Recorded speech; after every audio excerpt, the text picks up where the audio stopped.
नमस्कार, NB news देख रहे हैं आप और मैं हूं आपके साथ प्रियव्रत दीक्षित। उत्तर प्रदेश में एक बार फिर से अराजक तत्वों के माहौल खराब करने और दंगा भड़काने की कोशिश को पुलिस ने नाकाम कर दिया और पुलिस ने 3 मस्जिदों समेत 4 स्थानों पर आपत्तिजनक पोस्टर, धार्मिक ग्रंथों की प्रतियां और पर्क फेंकने के आरोप में 7 लोगों को गिरफ्तार किया है। तो वहीं गिरफ्तार किए गए 7 आरोपी की पहचान महेश मिश्रा, प्रत्युष श्रीवास्तव, नितिन कुमार, दीपक कुमार गौर उर्फ गुंजन, ब्रिजेश पांडे, शत्रुघ्न प्रजापति और विमल पांडे के रूप में हुए। सभी आरोपी अयोध्या जिले के रहने वाले हैं। एसएसपी शैलेश कुमार पांडे ने कहा कि इस मामले में 7 आरोपी गिरफ्तार किया गया है, जबकि 4 आरोपी अभी फरार हैं, जिनको जल्दी गिरफ्तार कर लिया जाएगा। आरोपियों पर धार्मिक स्थल पर आपत्तिजनक पोस्टर, मांस और फटी हुई धार्मिक पुस्तकें फेंककर दंगा करने की साजिश रचने का आरोप है। तो वहीं मुख्य आरोपी महेश मिश्रा हिंदू योद्धा संगठन का मुख्य प्रमुख है और उसने अपने 10 साथियों के साथ 2 मस्जिदों और एक जगह सड़क पर आपत्तिजनक वस्तु फेंककर दंगा रचने की साजिश रची। आरोपी की पूरी हरकत मस्जिदों और शहर में कई स्थानों पर लगे सीसीटीवी कैमरों में कैद हुई है। पुलिस ने घटना के 24 घंटे के अंदर आरोपी को पकड़कर बड़ी सफलता हासिल की है। तो वहीं पुलिस के अनुसार आरोपी दिल्ली की घटना से नाराज थे।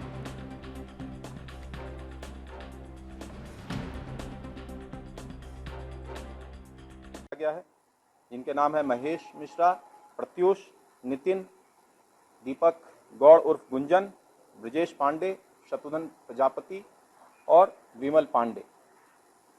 घटना को अंजाम देने के लिए पूरी प्लानिंग के बाद जो घटना को अंजाम देने के लिए जो लोग गए थे वो 8 लोग गए थे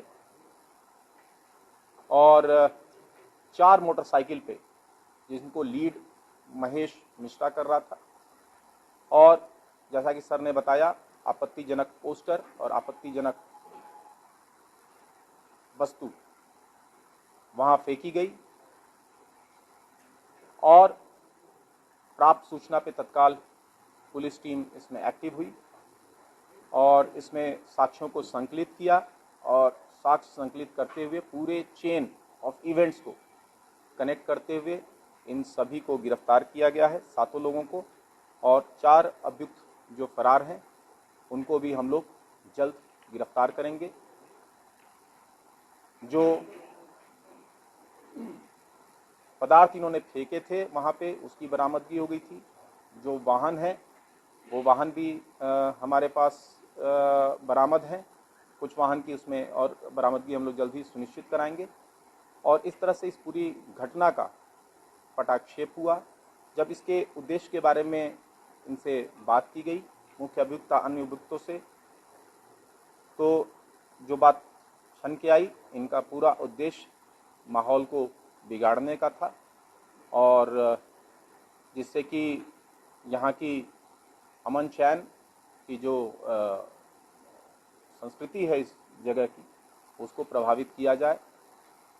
और परंतु यहाँ के सभी लोगों का, पूरी अयोध्या के सभी धर्म, सभी संप्रदाय के जो हमारे सम्मानित नागरिकगण हैं, हमारे सभी आप सभी मीडिया बंधु सभी का सहयोग रहा कि इनको किसी भी तरह के अपने मंसूबे में कामयाब नहीं होने दिया गया। और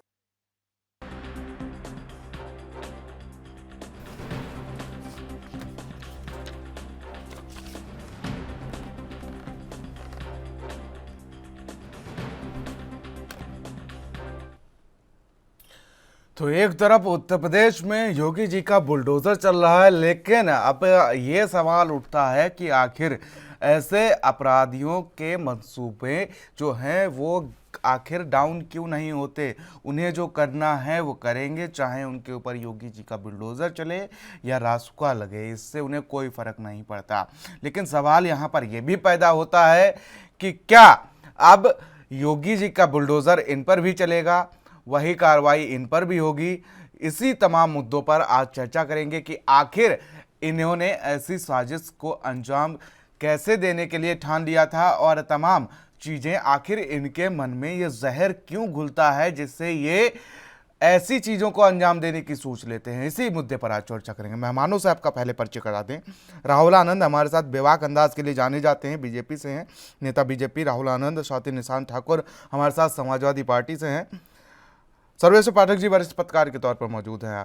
आप तीनों मेहमानों का बहुत बहुत स्वागत है। सर्वेश्वर पाठक जी, शुरुआत आपसे ही कर लेता हूं कि आखिर ऐसी सोच क्यों रखते हैं ये लोग? आखिर ऐसी तमाम चीज़ें जिस तरीके से अभी उत्तर प्रदेश में जब से योगी सरकार 2.0 का गठन हुआ है, अगर बात कर ली जाए तो लगातार बुलडोजर चल रहा है लोगों को जो ऐसी सोच रखते हैं या ऐसी साजिश करते हैं। लेकिन उसके बाद भी कुछ लोग ऐसे हैं जो बताया जा रहा है कि जहांगीरपुरी की जो घटना हुई थी उससे वो नाराज थे और इसके चलते उन्होंने साजिश रच दी। देखिए प्रियव्रत जी, मतलब दुर्भाग्यपूर्ण घटना है। ऐसी घटना नहीं होनी चाहिए। नाराज थे तो अपना वो विरोध प्रदर्शन करने का अलग है। अपने धर्म और अपने समुदाय की रक्षा के लिए वो हर समय मतलब तटस्थ रहे और आंख खोले बैठे रहे। लेकिन इस तरीके की घटना करने से माहौल बिगड़ेगा और यही तो बात उनके मंसूबे थे सर्वेश्वर पाठक जी कि कैसे भी माहौल बिगड़े। अगर मंसूबे थे तो सरकार ने उस मंसूबे को समय रहते, ये देखिए सरकार की प्रशासन व्यवस्था, शासन व्यवस्था कितनी चुस्त दुरुस्त है कि चाहे जो भी हो उन मंसूबों को उन्होंने विफल कर दिया। और ये सारा श्रेय यूपी की पुलिस को जाना चाहिए। वो धन्यवाद के पात्र हैं कि ऐसे कुपात्र लोगों को समय रहते उन्होंने पकड़ लिया। नहीं तो इतनी बड़ी आप समझ सकते हैं कि किसी भी दूसरे धर्म हो, कोई हमारे धर्म, जिस तरह हमारे रामनवमी पे उन्होंने पथराव किया, ये किया, सारी दुनिया ने देखा और वो कटघरे में है।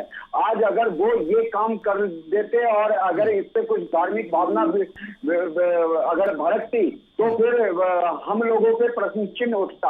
और मैं धन्यवाद देता हूं माननीय योगी जी के चुस्त दुरुस्त प्रशासन का और साथ ही साथ यूपी के पुलिस को, जिन्होंने समय रहते इस घटना को वहीं पे समाप्त कर दिया, उसे आगे बढ़ने नहीं दिया।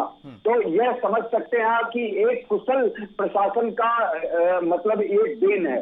इन जैसे अपराध मतलब करने वाले और ऐसे उपद्रवी तत्वों को कड़ी से कड़ी सजा मिलनी चाहिए। चाहे बुलडोजर चढ़े या जेल के पीछे जाए, इनको सलाखों के पीछे होना चाहिए। चाहे कोई भी हो, किसी भी धर्म समुदाय का हो, यह घटना बर्दाश्त नहीं की जा सकती। बिल्कुल। राहुल आनंद जी, आवाज पहुंच रही है आप तक? जी आ रही है। जी राहुल आनंद जी, सवाल आपसे यही है कि आखिर योगी जी का बुलडोजर जिस तरीके से लगातार गरज रहा है और कहीं ना कहीं बीजेपी जो है उस पर फूलती भी नजर आ रही है यूपी में, लेकिन लेकिन जो इस तरीके के लोग हैं जिन्हें सांप्रदायिक हिंसा करनी है या दंगे के लिए लोगों को भड़काना है, आखिर उन्हें योगी जी के बुलडोजर का डर ही नहीं है या इसमें कहीं ना कहीं संरक्षण प्राप्त है किसी का?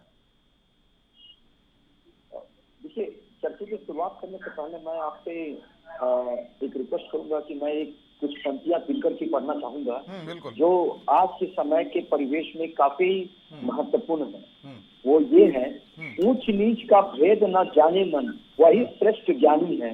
दया धर्म जिसमें हो, सबसे वही पूज्य प्राणी है। क्षत्रिय वही भरी हो जिसमें निर्भयता की आग, सबसे श्रेष्ठ वही ब्राह्मण है जो जिसमें तप त्याग। जो घटना घटने वाली थी, जो कुपात्र लोगों ने जो संरचना रच रखी थी, उस संरचना को भेजने का काम वहां की उत्तर प्रदेश की पुलिस ने किया है। इसके लिए मैं उनको धन्यवाद देता हूँ। और समय रहते उस अपराध होने से जो बचा जा सकता था उसको बचाया जा सका, क्योंकि जो कटघरे में सरकार खड़ी हो सकती थी कल के समय में, उसको रोका गया। क्योंकि ये जब से योगी 2.0 वर्जन का गठन हुआ है तब से लगातार सरकार उसी चीजों को लेकर आई है कि पूर्व में जो सरकार के द्वारा महत्वपूर्ण कदम उठाई गई थी उसको देखते हुए सरकार को जनता ने आशीर्वाद दिया ताकि वो पुनर्गठन हो। मैं इस चीज की कड़ी निंदा करता हूँ कि कभी भी कहीं भी कोई भी आपराधिक घटनाएं घटती हैं तो योगी जी का जो स्टैंड है, जो कार्रवाई करने की जो स्टैंड है, वो बरकरार रहना चाहिए। क्योंकि इससे समाज के अंदर और प्रदेश के अंदर जो धार्मिक भावनाओं को जो ठेस पहुंचाया जा रहा था, मैं बात इसलिए इसको कड़ी निंदा के साथ कहना चाहता हूं कि इससे आपसी सौहार्द बिगड़ता। ये अलग बात है कि जहांगीरपुरी में अगर जो घटना घटी थी वो उससे हमारे देश का अंतर्राष्ट्रीय पटल पर भी मान सम्मान खराब हुआ है, लेकिन हम भी उसी राह पे चले ये कदापि भी उचित नहीं होगा। अगर हम गांधीवादी विचारधारा की बात करें तो जो गलती करता है उस पर कठोरतम कार्रवाई होनी चाहिए। और कार्रवाई जिस तो आपने प्रकार कर से दी, बुलडोजर राम चला राम है जी, चलिए। और अतिक्रमण हटाने का काम किया गया है, और मैं एक चीज जरूर आपसे बोलना चाहूंगा प्रियव्रत भाई जी कि कभी भी चाहे वो किसी भी धर्म के हो, उनके अंदर ऐसी हिम्मत ही कैसे आती है कि वो इस प्रकार के अनाप जी, शनाप आज कार्य करने आज के लिए आज प्रेरित मुद्दा होते भी हैं। ये डिबेट जो है इसी मुद्दे पर है कि आखिर तमाम चीजें जिस तरीके से योगी सरकार शासन को सख्त होने की बात करती है, प्रशासन सख्त होने की बात करती है, जिस तरीके से यूपी में लगातार धड़ल्ले से धनाधन बुलडोजर चल रहा है, अवैध अतिक्रमण पर कार्रवाई हो रही है, अवैध बिल्डिंग पर कार्रवाई हो रही है, लेकिन उसके बाद भी इस तरीके के लोग जो हैं उनकी इतनी हिमाकत कैसे हो जाती है कि वो अपने मंसूबों पर कामयाब हो जाते हैं या कामयाब करने की कोशिश करते हैं और रात के अंधेरे में फ़ायदा उठाते हैं। लेकिन तारीफ़ करनी होगी यहाँ पर यूपी पुलिस की कि जिस तरीके से उन्होंने इस घटना को खुलासा किया है और 7 आरोपियों को गिरफ्तार किया है। निशान ठाकुर जी, कहीं ना कहीं आज आप भी तारीफ़ करेंगे यूपी पुलिस की? निशान ठाकुर साहब जी, आवाज आ रही है क्या? जी, कहीं ना कहीं आज आप भी तारीफ करेंगे उत्तर प्रदेश पुलिस की और योगी सरकार की? संवेदनशील मुद्दा हो सकता था अगर इन घटनाओं को अंजाम दे दिया जाता। चलिए निशान ठाकुर जी से संपर्क साधने की कोशिश करेंगे, शायद कनेक्शन टूट गया है। सर्वेश पाठक जी। जी बोलिए प्रियव्रत जी, कहीं ना कहीं यूपी पुलिस की आज तारीफ करनी होगी, लेकिन कहीं ना कहीं जिस तरीके से इस तरीके के लोग होते हैं जो जिनके अंदर कट्टरता भरी होती है, उन्हें अपनी परवाह नहीं होती कि हम अगर पकड़े गए तो हमारा क्या होगा, उन्हें बस इससे मतलब होता है। नहीं, उन्हें पता होगा कि हम पकड़े गए। और मैं आज के डिबेट के शुरुआत में ही उत्तर प्रदेश को धन्यवाद का पात्र बनाया और जरूर धन्यवाद के पात्र हैं। मैंने कहा ना कि अगर जो शासन करने वाला व्यक्ति सुदृढ़ हो, सक्षम हो, तो वहाँ की जो पुलिस है वो भी सक्षम होती है। ऐसी घटना होने से पहले ही उसे बंद कर दिया जाता है। आप देखिए, जब अखिलेश यादव जी के शासन काल में राइट्स हुए, उस समय पुलिस को ये निर्देश दे दिया गया कि आप कुछ मत करो, जो कि पुलिस ही सर्वे करवा होती है इस तरीके के घटना को उस पर कंट्रोल करने के लिए। और पुलिस की यह मुस्तैदी थी जो उन्होंने समय रहते इस आरोपियों को गिरफ्तार किया। देखिए, चाहे आरोपी कोई भी हो, वो हिंदू हैं, मैं मानता हूं, और उन्होंने बहुत बड़ा कांड किया। ऐसे कांड नहीं करने चाहिए। हम देख रहे हैं कि मुस्लिम हमारे धर्म पे हमला करते हैं, हमारे जुलूस पे हमला करते हैं, लेकिन आज तक एक घटना ऐसी नहीं आई कि मुहर्रम का प्रोसेशन जा रहा हो और किसी हिंदू बस्ती ने उस पे हमला किया हो। ये घटना जो आज हुई है, ये बहुत ही निंदनीय है, शर्मनाक घटना है। और जितने भी आरोपी समय पर पकड़े गए, उनको उत्तर प्रदेश सरकार कानून सम्मत के तहत कड़ी से कड़ी सजा देगी। और इसमें कोई दो राय नहीं है कि उनको जो भी सजा का प्रावधान होगा उनको भुगतना पड़ेगा। उन्होंने आखिर ये करके आखिर साबित करने की क्या कोशिश की? आप देखिए, कांग्रेस विपक्ष ने एक माहौल बनाया था हिंदू आतंकवाद का। कसाब के हाथ में कलावा बांध के और भेजा गया था और एक हिंदू आतंकवाद का नाम देने की कोशिश की गई थी, लेकिन समय रहते वो पकड़ा गया। वहां के पुलिस उसकी मतलब ये थी, क्या कहते हैं, प्रशंसा के पात्र थी। तो उस नैरेटिव को खत्म कर दिया गया। और ये जो घटना हुई है, ये फिर से उस नैरेटिव को जन्म देने के लिए वो जो सोए पड़े थे, जो कहते हैं इंटेलेक्चुअल्स जो सोए पड़े थे, जिनके मुंह में दही थी या फेविकॉल जमा हुआ था, जो रामनवमी हनुमान जन्मोत्सव के जुलूस पे जो घटनाएं उस पे एक शब्द नहीं बोले थे, अब उनको चिंगारी मिल गई है। आज देखिएगा आप, ट्विटर से लेके चारों तरफ मीडिया में उनके इसकी बात आ जाएगी। लेकिन सबसे बड़ी बात है, यूपी पुलिस धन्यवाद की पात्र है जो ऐसे कुकृत्य करने वालों को नाकाम साबित कर दी। और समय आज निशान ठाकुर से भी पूछ लेते हैं कि क्या वो आज यूपी पुलिस की तारीफ करते नजर आएंगे, योगी सरकार के शासन प्रशासन की तारीफ करते नजर आएंगे, या आज भी वो बीजेपी को कोसेंगे? निशान ठाकुर साहब।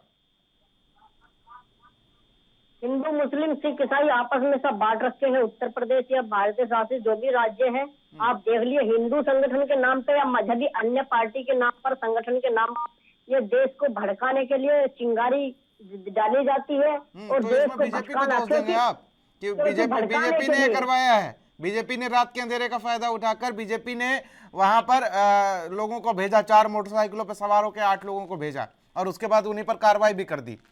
ठाकुर साहब उत्तर प्रदेश की कानून व्यवस्था बिल्कुल चरमाई हुई है। ऐसी सीधे बहुत सीधे सी जवाब घटनाएं दीजिए हैं। ठाकुर साहब, बीजेपी सीधे पे सीधे, सीधे उत्तर सीधे। प्रदेश की घटना शर्माई हुई है। आप कितनी भी घटना उठा के देख लीजिए, नशे में धुत सिपाही अंधाधुंध दौड़ाकर कार चला रहे हैं, उनके ऊपर कार, किसी के ऊपर सोते हुए के ऊपर गाड़ी चलाई जा रही है, रेप की घटनाएं रुक नहीं रही है।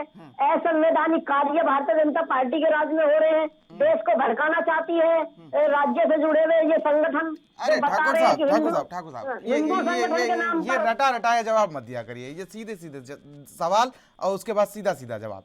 क्या जिस तरीके से उत्तर प्रदेश की पुलिस ने अयोध्या में एक बहुत ही बड़ा, अगर वो जो आरोपी हैं वो अपने मंसूबों में कामयाब हो जाते तो आज हम यहाँ डिबेट किसी और मुद्दे पर कर रहे होते। क्या आज आप उत्तर प्रदेश पुलिस की तारीफ करेंगे कि उन्होंने इतनी अगर बड़ी ये- जी अगर कानून व्यवस्था परफेक्टिंग होती, पोलिंग और गश्त परफेक्ट होती तो हमें इस मुद्दे पर डिबेट करने की आवश्यकता ही ना होती। ऐसा जो मस्जिद के सामने या किसी भी धार्मिक या मंदिर के सामने पहले भी घटना इस तरीके की घटी जा चुकी है, मंदिर के सामने भी गोरखपुर के अंदर घटना हुई है, तो ऐसी हिमाकत ये लोग करते ही क्यों है? संगठनों के नाम पर जो संरक्षण इन लोगों को मिला हुआ है, इनकी हिमाकत इतनी बड़ी हुई है कहीं कि ना देश में कहीं दंगा भड़काना चाहते हैं। आप समझते हैं कि इनकी जो मिठाइयां हैं वो ऊपर अधिकारियों तक पहुंचती हैं, इसमें शासन की भी कहीं जी कानून व्यवस्था उत्तर प्रदेश की चरमाई हुई है। बहुत सारी ऐसी घटनाएं हैं।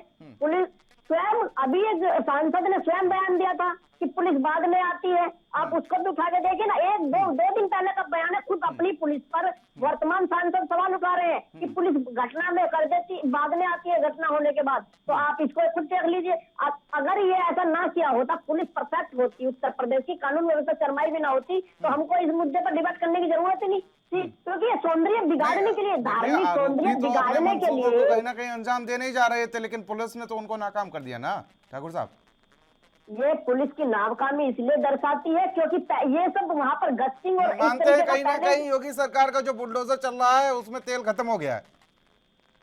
ये मुद्दा भटकाने के लिए उत्तर प्रदेश सरकार या भारतीय जनता पार्टी की सरकार पहले से ही सक्षम रही है। जैसी ओपीएम की पुड़िया निकालकर मुद्दा भटका देती है, क्योंकि बुलडोजर का भी बहुत बड़ा चल रहा था। तो आपसी सौहार्द बिगाड़ने के लिए, धार्मिक तौर पर दंगा कराने के मंसूबे से किसी भी संगठन से जुड़े हुए लोगों ने इस तरीके की घटना को की है और ये घटना बहुत ही निंदनीय है। अरे ठाकुर साहब, आप मतलब इस समय आपको तो मांग करनी चाहिए कि जिस तरीके से आपकी पार्टी, आप जिस तरीके से आरोप लगा रहे हैं कि आपकी पार्टी को टारगेट करके बुलडोजर चलाया जा रहा है, आज इस समय आपको यह मांग करनी चाहिए कि जो 7 आरोपी पकड़े गए हैं उनके घर पे भी जल्दी जल्दी बुलडोजर चला दे। आप इस समय उत्तर प्रदेश पुलिस को कोसते नजर आ रहे हैं। चलिए राहुल आनंद जी से जवाब लेंगे इस पे।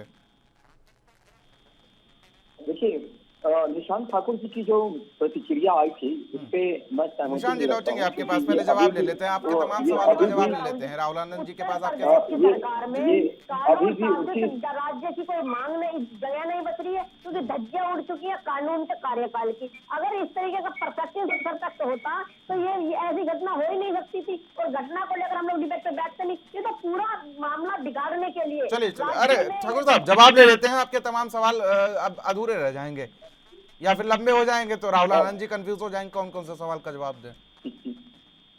अब मैं थोड़ा इनके सवाल का जवाब जी, दूंगा। बिल्कुल। जरा आज नहीं फूलते कुसुम मात्र राजाओं के उपवन में, अमित वार खिलते वे पूर्व से दूर कुंजन कानन में, समझे कौन रहस्य प्रकृति का बड़ा अनोखा हाल, गुदड़ी में रत्ती चुन चुन कर बड़े कीमती लाल। देखिए, ये मैं इसलिए आज बोल रहा हूँ क्योंकि निशांत जी जो बातों को कह रहे हैं, और ये कहीं ना कहीं जो मैंने टिप्पणी की, ये इसी से संबंधित टिप्पणी है। वो इसलिए किया क्योंकि ये आज भी ये हमारी सरकार को कटघरे में खड़ा कर सकते थे, लेकिन ये उन बातों को लेकर आ रहे हैं, उन विषयों को लेकर आ रहे हैं जो हमारे जो हमारी चर्चा नहीं है। दूसरी बात अगर हम देखें, अरे भाई राहुल आनंद जी प्रवक्ता है ना, चाहे आप हो चाहे वो हो, देखिए मेरा तो एक मानना यह है कि अगर मुद्दों पर बात नहीं करनी है तो सीधे एंकर को ही मुद्दों से भटका दीजिए। नहीं, दूसरी बात ये है कि ये मैं बातें- आपको लेकर नहीं कह रहा, ना निशान ठाकुर साहब को कह रहा है, ये तो प्रवक्ताओं की चाल होती है सीधे एंकर को भटकाने की। देखिए, मैं बस यही कहना चाह रहा हूँ कि ये जो घटना घटी है, ये जो घटना घटी है, इस घटना से कितनी प्रतिक्रिया सरकार की आती है, और मैं निश्चय ही कहता हूँ कि धन्यवाद के पात्र हैं। सरकार 2017 के पहले का भी शासन उत्तर प्रदेश के लोगों ने देखा है। उस समय जब दंगा होते थे तो उस समय कैसी प्रतिक्रिया सरकार की तरफ से होती थी, और जो शासन प्रशासन जो था वो नतमस्तक होता था। ये बात बिल्कुल सही है और इसकी घोर निंदा मैं करता हूँ कि जो घटना घटी समय रहते जिस घटने को रोका गया, ये बधाई के पात्र जरूर है। लेकिन यहाँ प्रश्न ये उठता है कि सरकार कितनी तत्परता के साथ काम करती है। तो मैं आपको भरोसा दिखाता हूँ कि सरकार किसी को भी संरक्षण नहीं देगी। जो अपराधी हैं उन पे कमर कसकर कार्रवाई की जाएगी, और योगी जी का जो बुलडोजर जो आज देश के अंदर एक रोल मॉडल बन चुका है, इसका सम्मान करते हुए उन सारे आरोपियों पे कार्रवाई की जाएगी। और मैं बल्कि ये भी आपके चैनल के माध्यम से एक बड़ा खुला विचार रखता हूँ, चाहे वो संगठन हिंदू का है या मुस्लिम का हो, जब हिंदू संगठन इस प्रकार की गलतियां हुई तो किसी ने बचाव नहीं किया। आप देखिएगा फर्क, किसी ने बचाव नहीं किया। लेकिन यही जब मुस्लिम की तरफ से ऐसी गतिविधियां होती है तो सरकार को धमकी मिलती है। यही नहीं, जो जजेस वगैरह होते हैं, जो फैसला सुनाते हैं, तो उनको भी धमकी मिलती है। तो कहीं ना कहीं ये शय मिलता है उन लोगों को कि हमारे साथ पूरी की पूरी एक ऐसी टीम खड़ी है जो हमारे साथ रहेगी। यहाँ समझना ये है कि हमें किसी को भी बढ़ावा नहीं देना है और ना ही उस बढ़ावे का हिस्सा बनना है। सरकार निष्पक्ष है।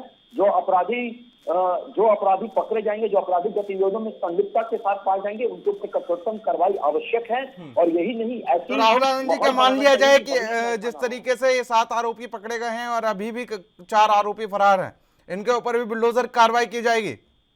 बिल्कुल बिल्कुल बिल्कुल होना चाहिए। होना चाहिए या करेंगे आप? नहीं, करेंगे, सरकार करेगी। देखिए, योगी जी को कोई भी अंडर एस्टिमेट अभी तक नहीं कर रखा है। आपने देखा होगा कि एनएसए तो लगा दिया गया 7 आरोपियों पर।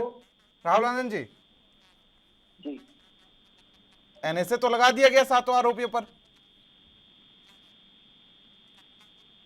जानकारी है आपको इस चीज की कि 7 आरोपी जो पकड़े गए हैं उनके ऊपर एनएसए लगा दिया गया है।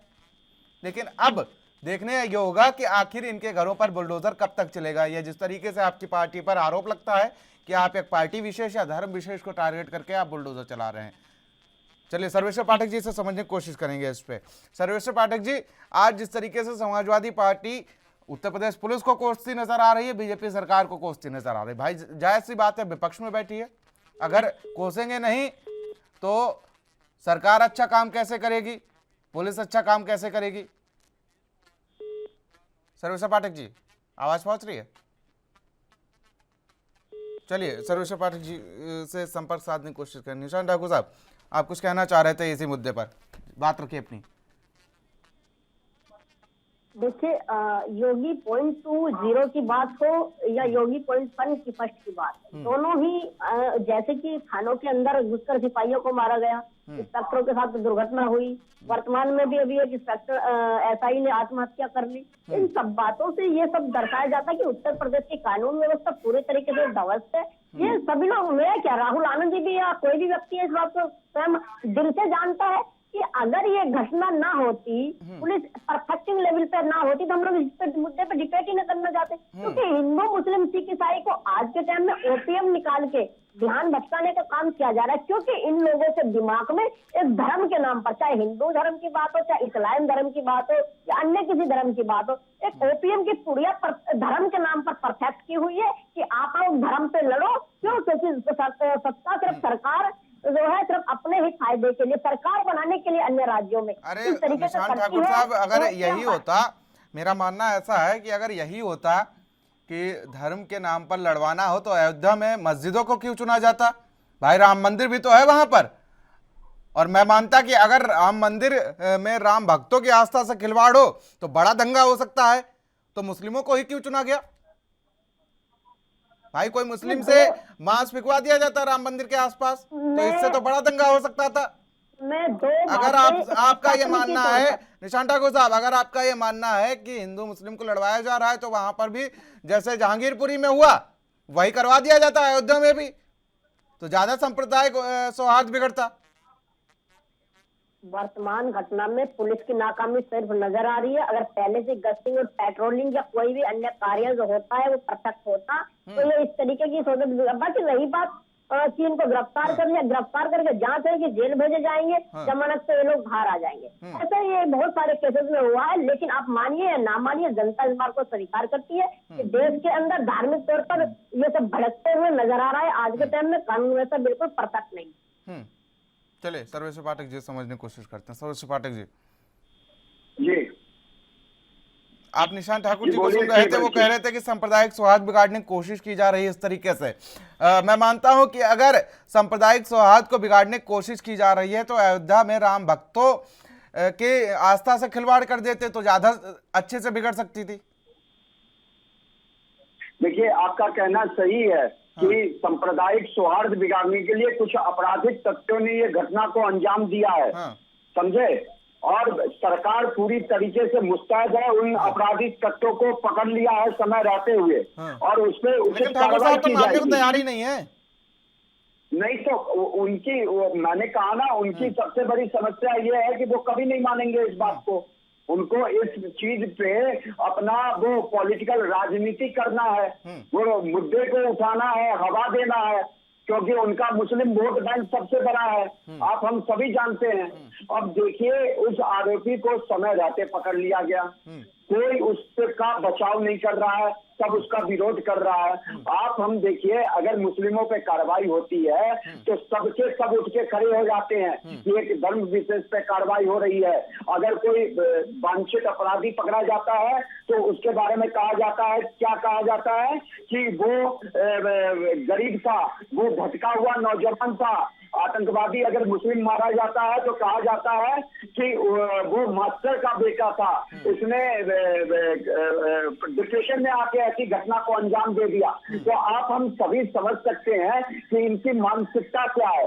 अभी ये अपराधी पकड़ा गया, इसका विरोध हर कोई कर रहा है, जितने भी हिंदूवादी संगठन हो या पढ़े लिखे लोग हो, वो सब इसका विरोध कर रहे हैं कि नहीं, ऐसी घटना नहीं होनी चाहिए थी। और पुलिस को धन्यवाद दे रहा है कि समय रहते इस घटना को रोक दिया गया। लेकिन जो ये समाजवादी पार्टी है, इसका काम है कि अगर पुलिस ने अच्छा काम किया तो कम से कम आप उस पर शाबाशी दो। घटना होने से समय रहते बच तो गया। आप देखिए, राम मंदिर, रामनवमी के दिन के जुलूसों पे पत्थर और ये किया गया, किसी भी विपक्ष ने आके सही तरीके से उसका विरोध नहीं किया, ये समाजवादी पार्टी ने भी विरोध नहीं किया। और आज ये आरोप लगाना चाहती है कि नहीं, ये तो सांप्रदायिक सौहार्द बिगाड़ने की तो घटना थी ही, इसमें कोई दो राय नहीं है। लेकिन सरकार पूरी मुस्तैद है, उसकी कानून व्यवस्था पूरी तरीके से सक्षम है ऐसे अपराधियों से निपटने के लिए। चलिए निशान ठाकुर साहब, बिल्कुल बिल्कुल बिल्कुल सर्वेश्वर पाठक जी, उन्हें आके ये नहीं कहा है कि ये अपराधी बच्चे हैं, ये भटके हुए नौजवान है, सब उनका विरोध करेंगे उन अपराधियों का।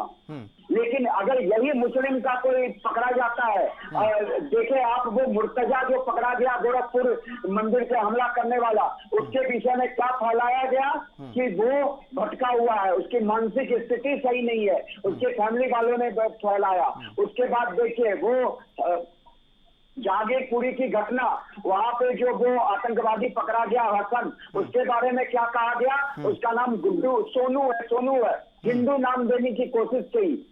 और जितने भी इंटेलेक्चुअल जर्नलिस्ट पत्रकार अपने को कहते हैं, उसके नाम सोनू से उसको प्रचलित करने की कोशिश की। चलिए सर्वेश्वर पाठक जी, सवाल आपके थोड़े लंबे हो गए, निशान ठाकुर साहब से जवाब ले लेते हैं इन सभी पर। निशान ठाकुर साहब, आपके ऊपर आरोप है कि अगर जिस तरीके से मुर्तजा नाम का कोई व्यक्ति होता है तो आप समाजवादी पार्टी तुरंत उसके साथ खड़ी हो जाती है।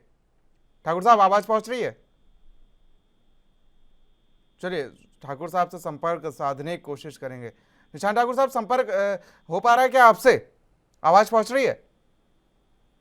चलिए शायद संपर्क कट गया है, जुड़ने की कोशिश करेंगे। राहुल आनंद जी, अभी आपने सर्वेश्वर, राहुल आनंद जी आवाज पहुंच रही है?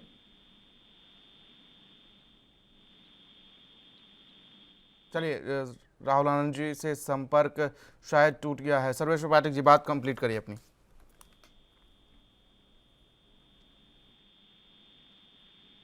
जी।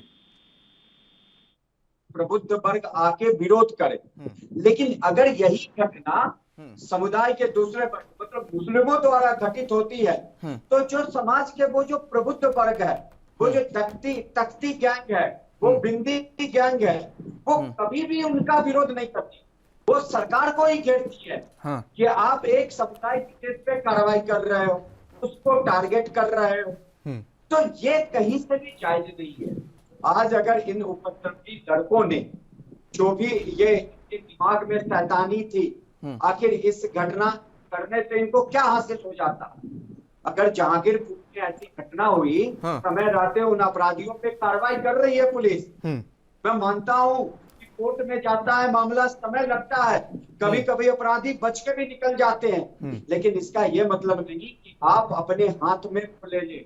हाँ, अगर कोई अपराधी आपके घर पे आ रहा है हमला करने और आपकी अपनी बहन बेटियों की इज्जत खतरे में दिखाई देती है, तो आप मुस्तैदी से मुकाबला करो इन उपद्रवी तत्वों का। लेकिन किसी दूसरे स्थान पे ऐसी समान आपत्तिजनक फेंकना, यह कहीं से भी शोभा नहीं देता है और ऐसे लोगों का विरोध होना स्वाभाविक है।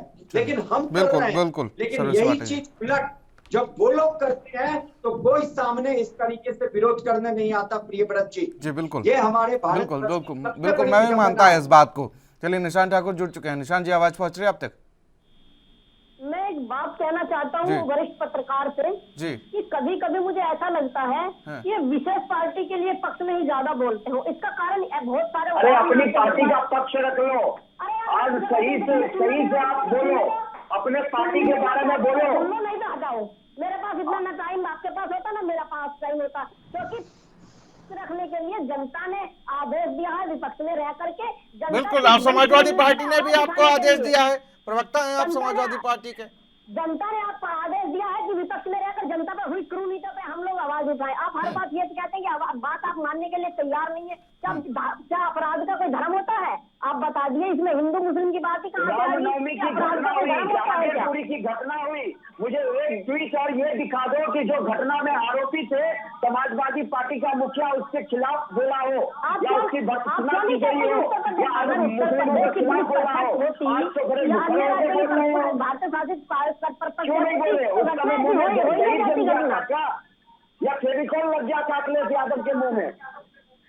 तो ये बात आप अखिलेश यादव को ट्वीट करो ना, मुझे क्यों बोल रहे हो? आप निजी तौर पर पर्सनली दोनों की प्रतिक्रिया होनी चाहिए, आपकी आवाज इस तरीके से होनी चाहिए। पार्टी के पक्ष में बोलते हैं लगातार।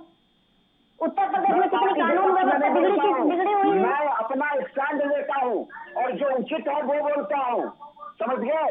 मैं आपकी तरह वो देरी नीति दोहरा चरित्र वाला नहीं इंसान हूँ, आपके पार्टी की तरह कि अगर रामनवमी के जुलूस में पत्थर फेंके गए तो उससे हम विरोध नहीं करेंगे।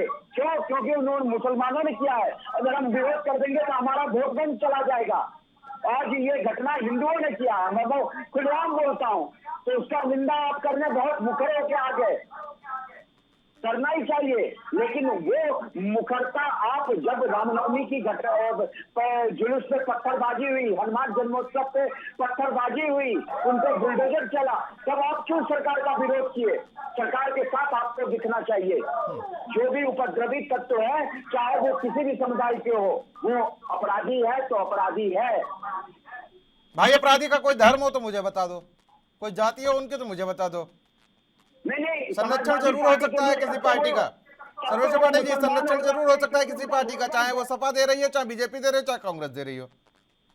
ठीक है निशांत ठाकुर साहब, बात रखिए अपनी जल्दी से, कम शब्दों में, फिर चलेंगे राहुल आनंद जी के पास। देखिए उत्तर प्रदेश में मैं दोबारा से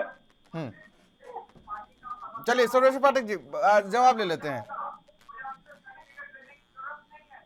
चलिए जवाब ले लेते हैं। भाई मेरे ऊपर भी आरोप लगते हैं, आरोपों की बौछार होती है भाई। हम तो पत्रकार हैं। सर्वेश भाई ऐसा है कि मेरा ये है या आपका ये है कि हम लोग सिर्फ किसी हमारा कोई पर्सनली दुश्मनी नहीं है। क्या आप मेरे दुश्मनी होनी भी नहीं चाहिए। पक्ष रख रहे हैं, आप स्टैंड अपना रखिए, मैं अपना रखूं, लेकिन आपकी बातों से इस तरीके का प्रतीक होता है कि आप किसी पार्टी के पक्ष में रख रहे हैं। लेकिन छोड़िए, आप मैं अपनी बात आप अपनी बात रखिए, समाजवादी पार्टी की बात देखिए, उत्तर प्रदेश की अगर घटना की बात, आप इस घटना की उठा लीजिए, गोरखपुर की उठा लीजिए, या ये दरोगा ने एक आत्महत्या की है, अगर इन सब पर रोक लगने वाली बात होती तो पहले से अंकुश कसा जाए उत्तर प्रदेश सरकार पुलिस के ऊपर या अन्य पुलिस पर जो इस राज्य में काम कर रही है, अन्य जो कमेटी सुरक्षा की काम कर रही है। अगर इस तरीके का होता तो ये लोग इतनी हिमाकत न कर पाते। जब बाबर की बात हो या ये जो मस्जिद के सामने घटना हुई है इसकी बात हो, मैं क्योंकि अपराधी का कोई धर्म नहीं है, जो भी अपराधी है कड़ी से कड़ी कार्रवाई हो। लेकिन मैं दोबारा से कहना चाहूंगा कि ऐसी हिमाकत इनकी हुई कैसे? पुलिस को इस पर मंथन करना चाहिए, उत्तर प्रदेश सरकार को मंथन करना चाहिए कि क्यों इन पॉइंट्स ऑफ व्यू पर धार्मिक स्थलों पर भी, निशांत ठाकुर साहब, चलिए जवाब लेते हैं राहुल आनंद जी से। काफी लंबे समय से उनको डिबेट में नहीं लिया। राहुल आनंद जी, कहीं ना कहीं इस सवाल को मैं सही भी मानता हूं निशांत ठाकुर जी का कि आखिर उनकी हिमाकत इतनी कैसे हो गई। भाई इस बार तो अयोध्या पुलिस ने तत्परता दिखाई, कामयाबी हासिल कर ली, लेकिन आगे इस तरीके की घटनाओं को अंजाम ना दिया जाए, इसको लेकर भी कहीं ना कहीं उत्तर प्रदेश की जो कानून व्यवस्था है उस पर सवालिया निशान जरूर है। भाई अगर इस तरीके की घटना को अंजाम दे दिया जाता तो आज शायद मुद्दा बदल गया होता डिबेट का भी। तो कहीं ना कहीं अपराधियों के हौसले जरूर बुलंद है।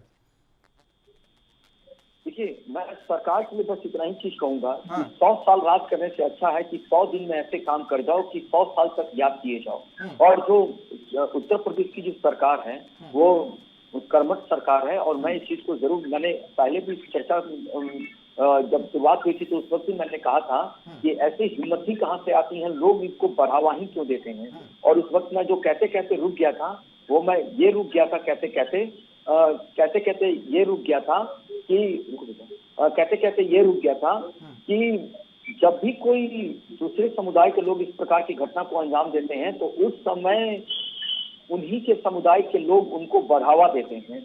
और अगर हिंदू सभ्यता की अगर हम बात करें तो यहाँ कोई बढ़ावा नहीं देता है, उस पर हम कार्रवाई की मांग करते हैं। अगर यही उस समाज के लोग भी कल के तारीख में करने लगेंगे तो मुझे नहीं लगता है कि आने वाले समय में इस प्रकार की घटनाएं घटेगी। चाहे आप उत्तर प्रदेश के अंदर वो बुलडोजर को भी देख लीजिए जब हिंदुओं के ऊपर भी चला था, तो ये हमें जानना होगा और इसके निपक्षता के साथ इस पर चर्चा करनी होगी। और एक चीज और मैं कहूंगा, जो समाजवादी भाई हमारे साथ बैठे हैं निशांत जी, ये मैं उनसे मैं एक ये भी प्रश्न पूछना चाहता हूँ कि जब दूसरे समुदाय के लोग जब इस प्रकार की गलतियां करते हैं तो फिर आप लोग क्यों उनका ऐसी बातें क्यों करते हैं कि जिससे उनका हौसला अफजाई होता है? आप क्यों नहीं वहां पे प्रतिबंध लगाने की बात करते कि नहीं ये गलत है, ऐसा नहीं होना चाहिए? तो कहीं ना कहीं ये जो वोट बैंक की जो राजनीति है वो इसके अंदर नजर आती है, ये बिल्कुल नजर आती है। तो मैं ये कहता हूं कि जितना देश हिंदुओं का है उतना देश मुसलमानों के लिए भी है और सबका बराबर का हक है। क्योंकि जब हम धर्मनिरपेक्षता की बात करते हैं तो धर्मनिरपेक्षता में हम सारे लोग हैं, सारे लोग आते हैं, तो हमें इसका बिल्कुल ख्याल रखना होगा। और एक स्वस्थ राजनीति की जो हम कल्पना करते हैं वो भी हम चाहेंगे तभी आएगा। और ये चाहने के लिए इच्छा शक्ति सरकारों की होनी चाहिए, खास करके उस मुखिया की होनी चाहिए। मैं आपके ऐसे कई सारे उदाहरण दे सकता हूँ। अगर आप दिल्ली की ही बात कर लें तो दिल्ली के अंदर जो दंगा हुआ, जब बुलडोजर चला तो क्या जरूरत थी विपक्ष को सुप्रीम कोर्ट में चले जाने के लिए? क्या आवश्यकता सी पड़ गई थी कि सुप्रीम कोर्ट में जाकर उस बुलडोजर को रोकवाने के लिए?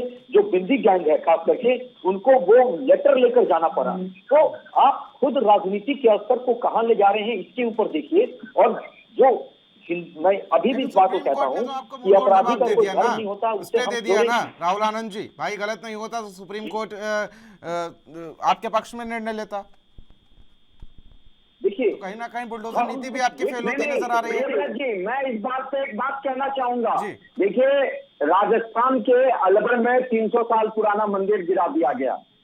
उस समय कोई भी हिंदू संगठन और ये क्या कहते हैं बीजेपी इतनी सक्षम नहीं हुई कि तुरंत सुप्रीम कोर्ट दौड़ जाता। गिरने की कार्रवाई में समय लगा था और पता नहीं लगा। लेकिन ये बिंदी गैंग याद रखिए, बिंदी गैंग कोर्ट खुलते ही 5 मिनट में जज जी माननीय जज महोदय का आदेश दे दिया गया कि ऐसा स्थिति बनाए रखे। लेकिन जब तक उस ऑर्डर की कॉपी कंसर्न अधिकारी के पास नहीं पहुंचेगा तो वो कैसे समझेंगे? ये कोई सोशल मीडिया का तो जमाना नहीं है कि सोशल मीडिया पे कोर्ट चलता है। तो इन बिंदी गैंगों का और इन विपक्षियों का आप मानसिकता को समझो। 5 मिनट के अंदर वो उस कार्रवाई, क्योंकि एक मुस्लिम समुदाय पे ये कार्रवाई हो रही थी, इसलिए इनकी जो अंदर की पीड़ा थी वो आगामी नगर निगम चुनाव है दिल्ली में, आगामी नगर निगम चुनाव है और सपना भी है कुछ लोगों का कि हम प्रधानमंत्री बनेंगे। सर्वेश्वर पाठक जी, कुछ लोगों का सपना भी है कि हम प्रधानमंत्री बनेंगे। देखिए, मानते हैं ना? प्रधानमंत्री बनने का सपना जितनी भी रीजनल पॉलिटिकल पार्टी भारत में जन्म हुई है उसके मुखिया का है। वही मैं कह रहा हूं ना, आप मेरे निशाने को समझिए जी। 10 सेकंड में मेरी बात समझिए। देखिए, वो समय चला गया जब माननीय चंद्रशेखर जी, माननीय आई के गुजराल जी, देव गौड़ा जी, ये लोग उस समय प्रधानमंत्री, और विश्वनाथ प्रताप सिंह जी प्रधानमंत्री बन गए। अब वो समय नहीं रहा, मैं भी मानता हूँ इस चीज को। अब दोनों पार्टी के लोग प्रधानमंत्री पद से सुशोभित होंगे, या बीजेपी या कांग्रेस, और जो जीतेगा 2024 का चुनाव वही होगा। और अभी की जो सिनेरियो बन रही है उसमें माननीय मोदी जी को हटाने वाला भारत वर्ष में उनके समकक्ष की राजनीति करने वाला कोई नहीं है। मैं भी मानता हूं। देश की जनता चाहती है कि प्रधानमंत्री पद से वो हटे। अगर आज आप सर्वे करवा लो, समय समय पे बड़े बड़े सर्वे होते रहते हैं, बड़े बड़े न्यूज समूह के ग्रुप पेपर वाले करवाते रहते हैं। सर्वेश्वर पाठक जी, आप मेरी बात को शायद समझ नहीं पाए थे। जिस तरीके से कुमार विश्वास जो पूर्व आम आदमी पार्टी के नेता हैं, उन्होंने अरविंद केजरीवाल को लेकर एक खुलासा किया था जब विधानसभा चुनाव होने थे, उससे कुछ दिनों पहले उन्होंने अरविंद केजरीवाल को लेकर एक बड़ा खुलासा किया था। शायद डिबेट की थी उस पर मैंने, और शायद आप भी उस डिबेट में शामिल थे, अगर मैं गलत नहीं हूं तो मैं समझ गया। कुमार विश्वास जी का वो खालिस्तान समर्थक का जो उन्होंने अरविंद केजरीवाल ने, कुमार विश्वास ने अरविंद केजरीवाल को लेकर कहा था कि अरविंद केजरीवाल ने मुझसे एक बार कहा कि या तो मैं किसी प्रदेश का सीएम बनूंगा या किसी खालिस्तान जैसा देश बना के मैं उसका पीएम बन जाऊंगा। शायद यही मुद्दा था। तो वही मैं कह रहा था कि कुछ लोगों का तो सपना है पीएम बनने का।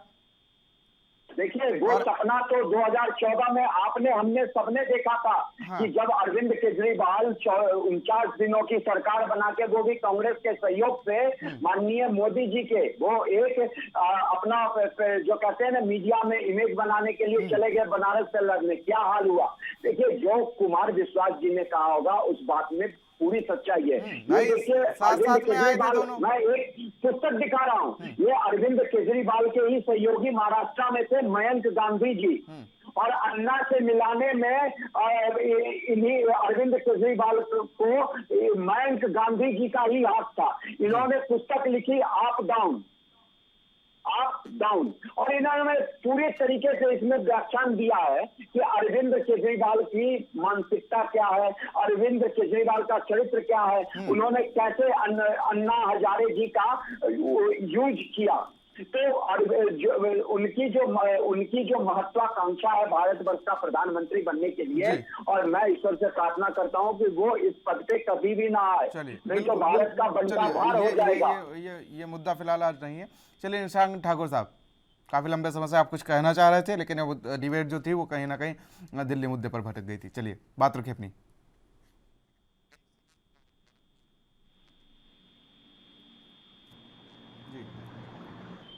शान जी, आवाज नहीं पहुंच रही आपकी हम तक। जी, उत्तर प्रदेश सहित संपूर्ण भारत में इस तरीके से पुलिस का एजेंडा और प्रोटोकॉल तैयार होना चाहिए। जो गश्तिंग ड्यूटी रहती है या किसी भी तरीके की जो ड्यूटी रहती है, सरकार के ऊपर से जो दबाव से हटा करके जो कार्य किया जाता है, सर्वा पुलिस ना बनते हुए सरकार के अधीन काम करे, अपने अकॉर्डिंग काम करे और इस तरीके की घटनाओं को रोकने में सक्षम हो। और रही बात सर्वेश भाई वाली की, जो है समाजवादी पार्टी इस तरीके की बातें क्यों करती है कि उत्तर प्रदेश की सरकार विधानसभा चुनाव के अंतर्गत समाजवादी पार्टी को विपक्ष में रहने का जनादेश प्राप्त हुआ है। इस वजह से हुई भी क्रूर नीतियों के खिलाफ समाजवादी पार्टी काम करेगी, सौंदर्य को बिगाड़ने के लिए, आवाज उठाने के लिए काम करेगी। बिल्कुल। चलिए, राहुल आनंद जी।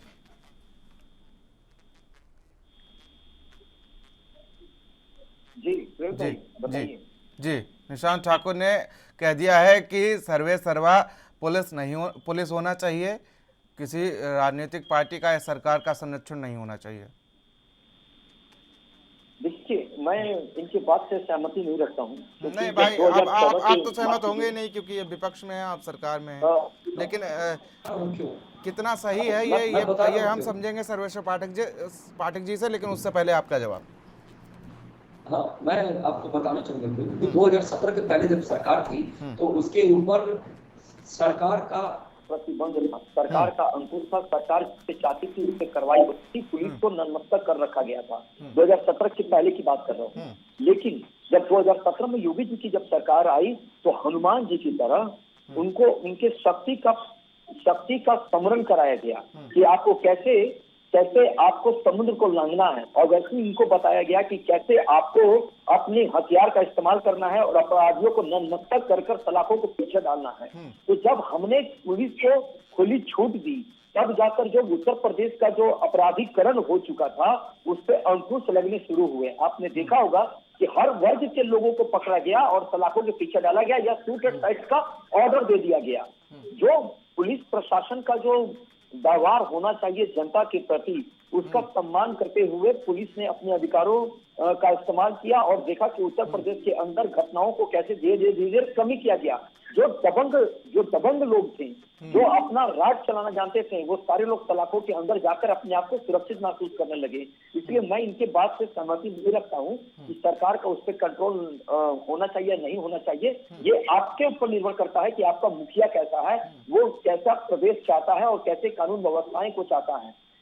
अगर हम बात करें आज की घटना की, जो घटना अयोध्या में घट जाती तो एक बहुत शर्मनाक घटना घटती, क्योंकि कहीं भी द्वेष का किया हुआ एक्शन का अगर कहीं रिएक्शन होता तो वो निश्चय ही सरकार की बदनामी भी उससे होती। लेकिन धन्यवाद के पात्र जरूर है वहां की पुलिस प्रशासन। और आपको एक चीज तो जरूर मानना होगा कि हमारी पुलिस प्रशासन के अंदर इतनी क्षमता है, हमारे केंद्र सरकार के आईबी के अंदर इतनी क्षमता है कि अगर वो चाहे तो जो घटना घटने वाली है उसको रोक सकते हैं, होने के पहले रोक सकते हैं या कठोरतम कार्रवाई कर सकते हैं।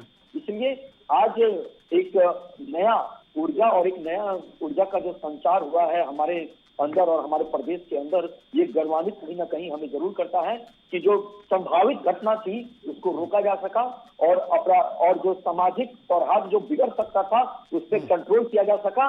और कोई भी राजनीतिक पार्टियां किसी का भी कोई समर्थन ना करे, जो अपराधी है उस पर सख्त से सख्त कार्रवाई हो, चाहे बाबा का बुलडोजर चले और उनको घर से बेघर किया जाए, ऐसी कार्रवाई होनी चाहिए। तभी जाकर एक माहौल बनेगा, तभी जाकर एक विचार आएगा समाज के अंदर कि अगर हम भी ऐसा करेंगे तो ऐसा हो सकता है। लेकिन कहीं ना कहीं बुलडोजर नीति यहाँ पर तो फेल हो गई। राहुल जी, चलिए लौटेंगे आपके पास सर्वेश्वर पाठक जी से। पहले निशांत ठाकुर वाला जवाब, फिर बुलडोजर नीति पर बात करेंगे। सर्वेश्वर पाठक जी। देखिए प्रियव्रत जी, उन्होंने कहा कि पुलिस किसी भी नेता या उसके दबाव में ना आए, मंत्री के दबाव में। यह समाजवादी पार्टी के समय में होता था। हम सभी जानते हैं कि प्रदेश की पुलिस को एक भैंस खो गई थी। जो नेता आज बंद हैं इनके जेल के में, उसकी भैंस, आजम खान की भैंस खोजने के लिए लगा दिया गया था। और ये आजम खान है जो बोल रहा था कलेक्टर से मैं अपना जूता साफ करवाऊंगा। याद होगा आपको ये उसका स्टेटमेंट। उसके बाद सुभाषपा के एक प्रत्याशी जो अब विधायक हैं, उनका एक बयान सामने आया था कि अखिलेश भैया से मिलके आया हूं और 6 महीने तक किसी की पोस्टिंग नहीं होगी।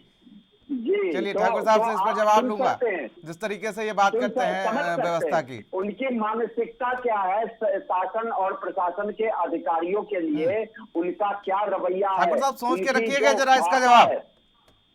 उनकी भाषा कैसी है आप समझ सकते हैं। एक आईएएस आईपीएस बनने में एड़ी चोटी के जोर लगाते हैं ऑफिसर जो भी है, और उस पद को सुशोभित करते हैं। और ये गुंडे मवाली नेता लोग उनके लिए क्या भाषा का इस्तेमाल करते हैं। तो ये समाजवादी पार्टी रही। में काम करती है। देखिए, ये बहुत समय से देखा गया है, इसीलिए देश में बहुत चीजों की अभी नितांत आवश्यकता है। हमारे संविधान में भी कुछ चेंजेस की आवश्यकता है। पुलिस रिफॉर्म्स की बात और बहुत बड़े बड़े फोरम पे यह मुद्दा उठाया जाता है। पुलिस रिफॉर्म्स की भी बहुत जरूरत है, उसी तरह जुडिशियल रिफॉर्म्स की भी जरूरत है। तो इन सब चीजों का होना अभी आज के परिप्रेक्ष्य में भारत में नितांत ही आवश्यक है, क्योंकि जो माहौल है उसका दुरुपयोग कोई भी पॉलिटिकल पार्टी करती है। अभी देखिए, हमने बात किया था कुमार विश्वास का, तो बात होती है दिल्ली में, पंजाब में आम आदमी पार्टी की सरकार बनी है, वो वहां की पुलिस को यूज करके दिल्ली में उनके घर से, गाजियाबाद उनका घर है कुमार विश्वास का, वहां पर पुलिस भेजा जाता है। बीजेपी के ही एक नेता है तेजिंदर पाल सिंह बग्गा, दिल्ली में है, वो भी बड़े मुखर रहते हैं अरविंद केजरीवाल के खिलाफ दिल्ली में, उनके से भी घर पे दिल्ली बीजेपी उपाध्यक्ष शायद, अगर मैं गलत नहीं हूं तो। जी, तो आप ये समझने की कोशिश करिए कि पुलिस रिफॉर्म्स की बहुत बड़ी जरूरत है।